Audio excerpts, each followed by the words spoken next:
بسم اللہ الرحمن الرحیم وبہ نستعین اما بعد۔ محترم ناظرین، آج آپ کے سامنے فضائل و مناقب پیش کیے جا رہے ہیں حضرت عبداللہ بن سلام رضی اللہ تعالیٰ عنہ کے۔ آپ مدینہ کے مشہور یہودی قبیلہ بنی قینقاع سے تعلق رکھتے تھے، اور آپ کا سلسلہ نسب حضرت یوسف علیہ السلام سے جا ملتا ہے۔ یہودیوں کے بہت بڑے عالم تھے۔ اللہ کے رسول صلی اللہ تعالی علیہ وسلم جب ہجرت فرما کر مدینہ منورہ تشریف لائے تو آپ بھی ایمان لے آئے، اور اپنے ایمان لانے کا واقعہ وہ خود بیان کرتے ہیں۔ میں اللہ کے رسول صلی اللہ تعالی علیہ وسلم کی خدمت میں حاضر ہوا، اور جب میں نے پہلی بار آپ صلی اللہ علیہ وسلم کا مبارک چہرہ دیکھا تو میں پہچان گیا اور سمجھ گیا کہ یہ چہرہ کسی جھوٹے شخص کا چہرہ نہیں ہو سکتا۔ سب سے پہلے میں نے جو کلمات آپ صلی اللہ علیہ وسلم کی زبان سے سنے وہ یہ تھے: افشوا السلام واطعموا الطعام وصلوا والناس نیام تدخلوا الجنت بسلام، یعنی سلام کو عام کرو، غریبوں کو کھانا کھلاؤ، جب لوگ سوئے ہوئے ہوں تو تم نماز ادا کرو، سلامتی کے ساتھ جنت میں داخل ہو جاؤ گے۔ انہوں نے اللہ کے رسول صلی اللہ تعالی علیہ وسلم سے کچھ سوالات کیے۔ اللہ کے رسول علیہ السلام نے جو جوابات دیے یہ ان سے مطمئن ہوئے اور ایمان میں داخل ہو گئے۔ لیکن انہوں نے اللہ کے رسول صلی اللہ تعالی علیہ وسلم سے عرض کیا: یا رسول اللہ، یہود بڑی جھوٹی قوم ہے، آپ ابھی ان کے سامنے میرے ایمان لانے کا تذکرہ نہ کریں، بلکہ آپ پہلے ان سے میرے بارے میں معلوم کریں کہ عبداللہ بن سلام کا تمہارے نزدیک کیا مقام ہے۔ عبداللہ بن سلام کا پہلے نام الحسین سواد سے الحسین تھا، اللہ کے رسول ہی نے ان کا نام بعد میں عبداللہ رکھا۔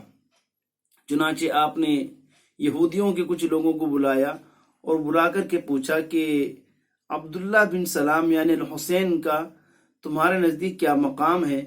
کہنے لگے: خیرنا وابن خیرنا وافضلنا وابن افضلنا واعلمنا وابن اعلمنا، وہ ہم میں سب سے افضل، سب سے بہتر اور سب سے زیادہ صاحب علم ہے، اور خود ان کے والد بھی اپنے زمانے میں سب سے افضل، بہتر اور سب سے بڑے عالم تھے۔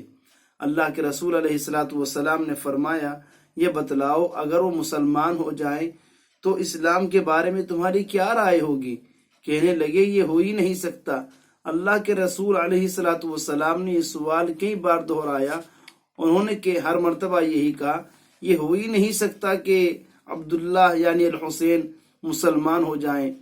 حضرت عبداللہ بن سلام وہی برابر میں کہیں چھپے ہوئے تھے، باہر نکل کر کے آئے اور کہا: اشہد ان لا الہ الا اللہ و اشہد ان محمد رسول اللہ۔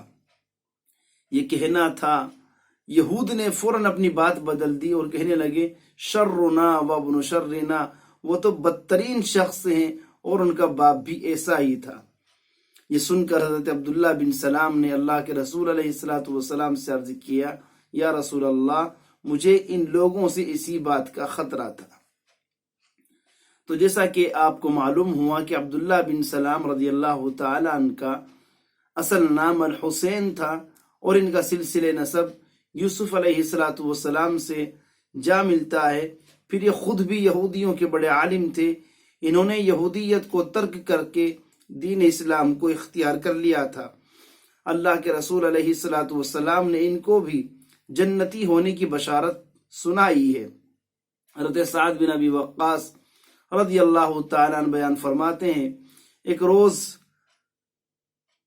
اللہ کے رسول علیہ السلام نے کچھ تناول فرمایا، اور اس کے بعد جو بچ گیا فرمایا: ابھی ایک جنتی شخص آنے والا ہے، وہ اس کو کھائے گا۔ کچھ دیر کے بعد عبداللہ بن سلام رضی اللہ تعالیٰ عنہ تشریف لائے، اور آپ نے وہ بچا ہوا کھانا ان کو کھلایا۔ قرآن مجید کی متعدد آیات میں نام لیے بغیر حضرت عبداللہ بن سلام کا تذکرہ آیا ہے۔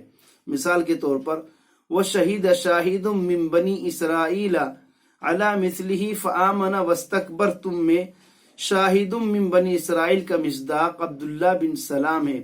اسی طرح قل کفا باللہ شہیدا بینی و بینکم ومن عندہ علم الکتاب، یہاں پر بھی ومن عندہ علم الکتاب کا مصداق حضرت عبداللہ بن سلام ہے۔ دونوں آیتوں میں اللہ نے کافروں کے کفر کے مقابلے میں عبداللہ بن سلام کے اسلام لانے کو اسلام اور اس کے پیغمبر کی حقانیت کی دلیل اور شاہد عدل ہونے کے طور پر ذکر فرمایا ہے۔ حضرت معاذ بن جبل نے اپنے مرض وفات میں اپنے خاص شاگرد یزید بن عمیرہ کو جن 4 صحابہ سے، جن 4 عظیم علماء سے علم دین حاصل کرنے کی نصیحت فرمائی تھی، ان میں حضرت عبداللہ بن سلام کا نام بھی ہے، کیونکہ ان کے متعلق حضرت معاذ نے فرمایا تھا انہو عاشر عشرۃ فی الجنہ، یعنی یہ ان 10 مبشرہ کی طرح ہیں جن کو اللہ کے رسول صلی اللہ علیہ وسلم نے جنتی ہونے کی بشارت سنائی ہے۔ سن 43 ہجری میں آپ نے مدینہ طیبہ میں وفات پائی، رضی اللہ عنہ و ارضاہ۔ یہ ہے مختصر فضائل حضرت عبداللہ بن سلام کے۔ اسلام لانے سے قبل آپ کا نام الحسین تھا، بعد میں اللہ کے رسول علیہ السلام نے ان کا نام عبداللہ رکھا، اور اپنی حیات میں ہی ان کو جنتی ہونے کی بشارت اللہ کے رسول صلی اللہ تعالی علیہ وسلم نے سنائی ہے۔ قرآن مجید کی متعدد آیات میں نام لیے بغیر اللہ نے ان کا تذکرہ فرمایا ہے۔ اللہ تبارک و تعالی ہم سبھی کو صحابہ کی عظمت پہچاننے کی توفیق نصیب فرمائے، آمین۔ وما علینا الا البلاغ المبین۔